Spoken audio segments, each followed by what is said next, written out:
Hey guys, so today in Windows Phone versus Meego or Lumia versus N9, whatever you guys want to call it, just a quick look at the gesture support, the general layout of both systems, and a bit of the multitasking. So, of course, as you all know, the N9 is a heavily gesture support dependent phone because it's completely buttonless. You have the Lumia 800, which is a bit of this, a bit of that. So, anyways. Um, just first off, while they're locked, even though they both have physical unlock buttons, the N9 can easily be awakened, I don't know what it is, just by double tapping on the screen, ta-da.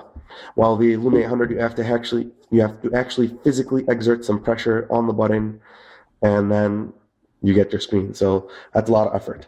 So anyways, just while they're locked, my biggest issue with the Lumia is that it has absolutely no features or something to signify that it's even alive.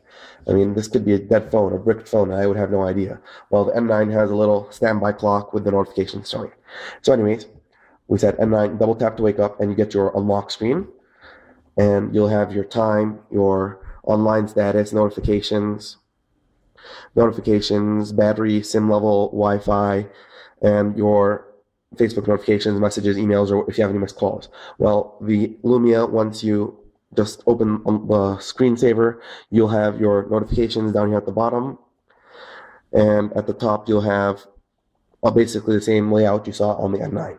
So Lumia 100, once we've activated the screen, you slide up to unlock, while the M9 you can slide to the right or slide to the left, and that will bring you, it won't actually bring you, it won't change the screen you'll go to.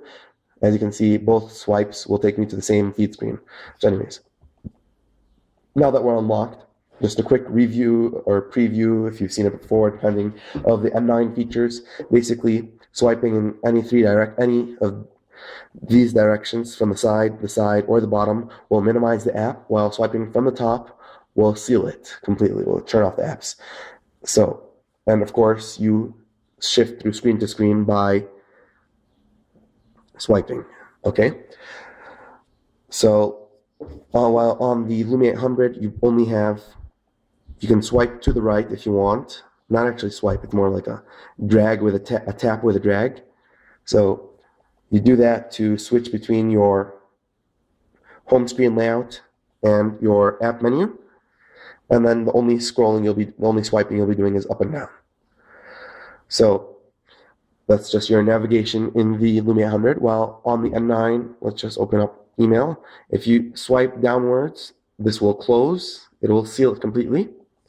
It won't even show up in the running tasks.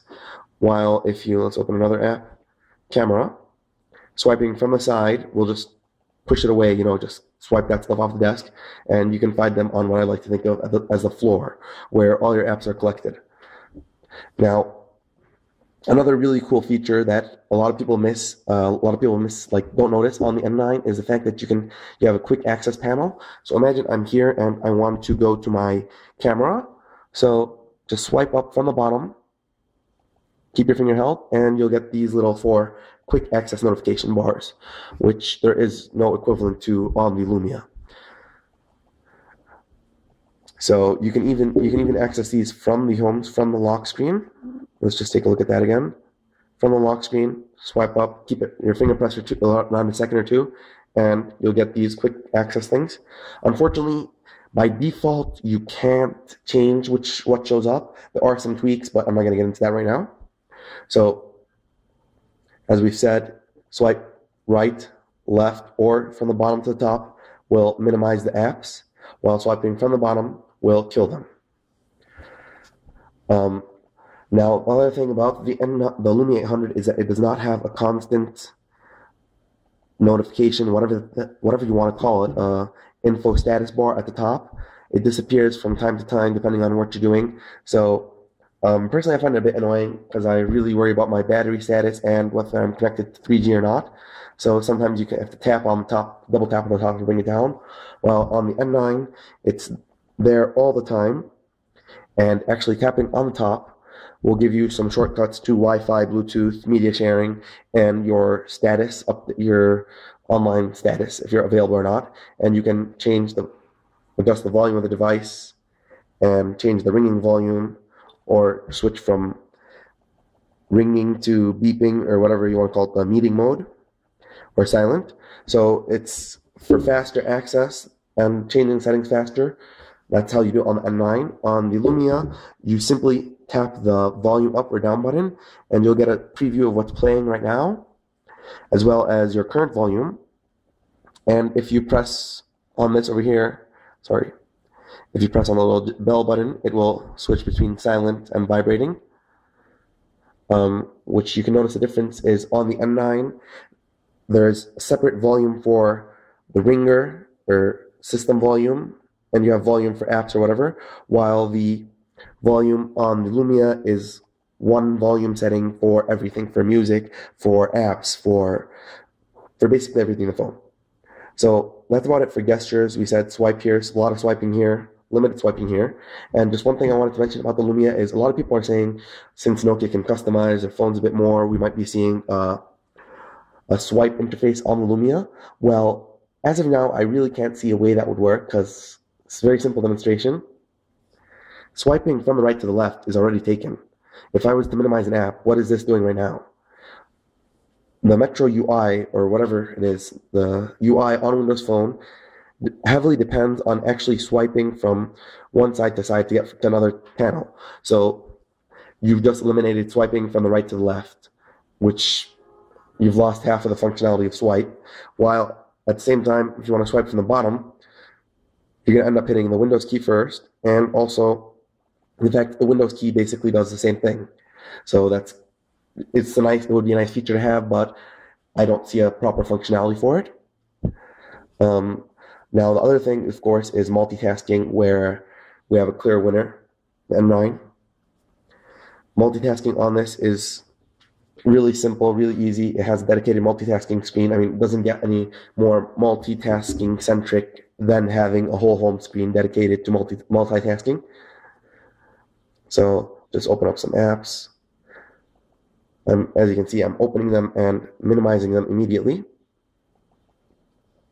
So now they're all showing up in my multitasking screen. And multitasking screen, you can actually pinch to zoom and rearrange the apps. So now I can view up to 8 apps, or 9 apps on the screen at once. Or in this view, I can view 4 at a time. And if anyone's familiar with Symbian, long press on them, you get the option to kill the task, or you have the option to kill all tasks at once. So close all tasks. While on the Lumia 800, multitasking is not really there. You have your active resume or whatever, which can resume the past 5 apps or things you were in. So you activate that by long pressing on the back button, and you view your last things accessed, for the last 5 of them actually only, and you just select one to go back to it, and they're reordered on, of course, by when they were last accessed. But you actually have no option to kill tasks from here, because they're sort of in limbo. They're not really active, and they're not really dead at the same time. So killing a task is useless. So anyways, that's about it for multitasking and for simple gestures on these two. I think the N9 wins when it comes to gestures and to multitasking. So I think this is a victory for the N9. Thank you.